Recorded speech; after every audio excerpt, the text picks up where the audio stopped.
झमेला कर आम माँ भौणीर इज्जत महत्व नौकरी आम थाना को आसिक जनइला बेलू थाना कहते हाँ नियंतु तेणुक आम आउ कि उपाय नहीं।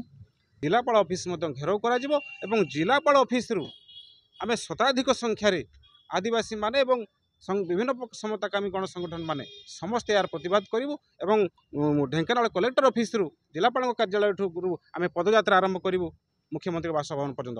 कामाख्यानगर समस्त प्रथम जय भीम और कामाख्यानगर बर्तमान भीम आर्मी पूर्व से टीम बाहरी गलानी।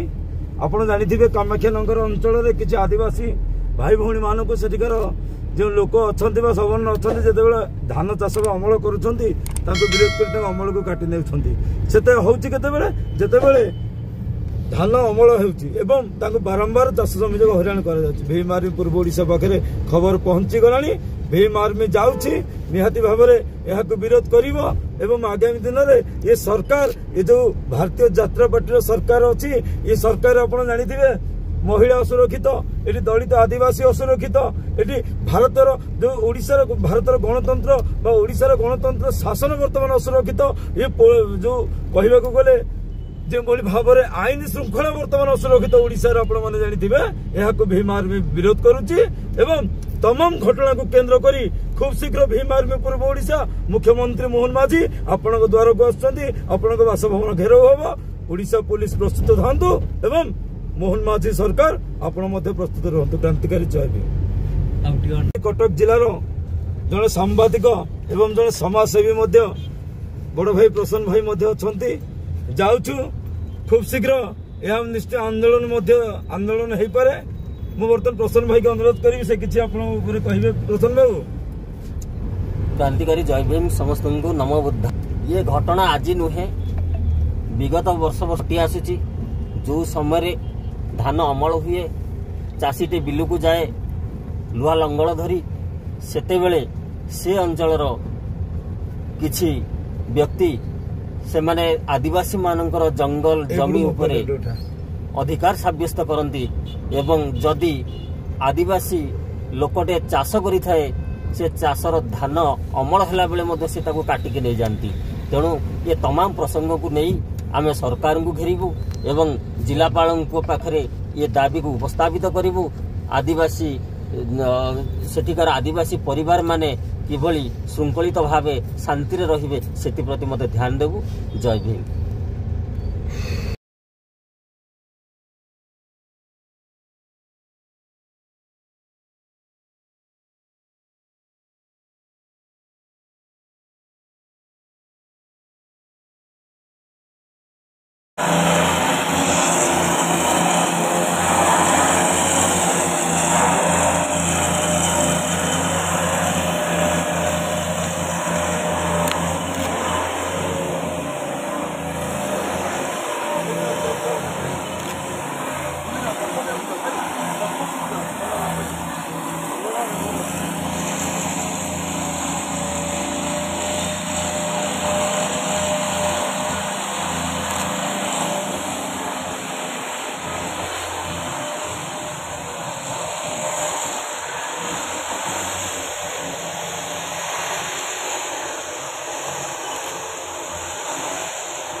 मो ना कालंदी दौरी घर कंकणा हामलेट मैधरपुर थाना हूँ कामाख्या नगर କ'ଣ ହେଇଛି ବାରମ୍ବାର ଆପଣ ଥାନାର ଦ୍ୱାରସ୍ଥ ହେଉଛନ୍ତି କ'ଣ କଥା?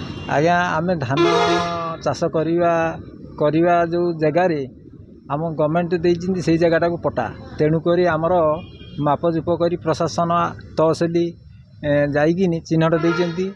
ସେଇ ଜାଗାରେ ବାରମ୍ବାର ଡିସ୍ପ୍ୟୁଟ୍ ହେଉଛି, ଝାମେଲା କରୁଛନ୍ତି, ଆମ ମା ଭଉଣୀର ଇଜ୍ଜତ ମହତ ନେଉଛନ୍ତି।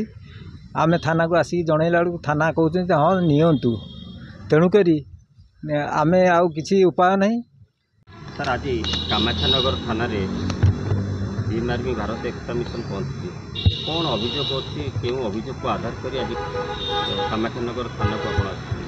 ହଁ ଦେଖନ୍ତୁ, ମୁଁ ନିହାରଞ୍ଜନ ସାମଲ ଭୀମ ଆର୍ମି ପୂର୍ବାଞ୍ଚଳର ସଂଯୋଜକ ଅଛି।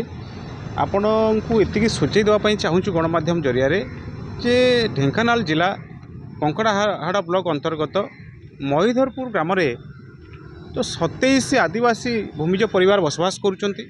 ସେମାନେ ଭୂମିହୀନ ହୋଇଥିବାରୁ ସରକାର ଜଙ୍ଗଲ ଅଧିକାର ଆଇନ ଅନୁଯାୟୀ ସେମାନଙ୍କୁ ପଟ୍ଟା ଯୋଗାଇ 16 ଏକର ଜମିର ପଟ୍ଟା ପ୍ରଦାନ କରିଛନ୍ତି ସରକାର। ଏବଂ ସେ ଯେଉଁ ପଟ୍ଟା ସରକାର ଯୋଗାଇ ଦେଇଛନ୍ତି ସେ ପଟ୍ଟାକୁ ଜମିକୁ ସରକାର ଡିମାର୍କେସନ୍ କରିଛନ୍ତି, 3 ଥର ଡିମାର୍କେସନ୍ କରିଛନ୍ତି ତାକୁ। ଏବଂ ଆଦିବାସୀମାନଙ୍କୁ ମଧ୍ୟ ଜମି ପୋଜିସନ୍ ମଧ୍ୟ ଦିଆଯାଇଛି। ଏବଂ ଯେଉଁ ଜମିରେ 27 ଆଦିବାସୀ ପରିବାର ଚାଷବାସ କରି ତାଙ୍କର ପରିବାର ପ୍ରତିପୋଷଣ କରୁଥିଲେ।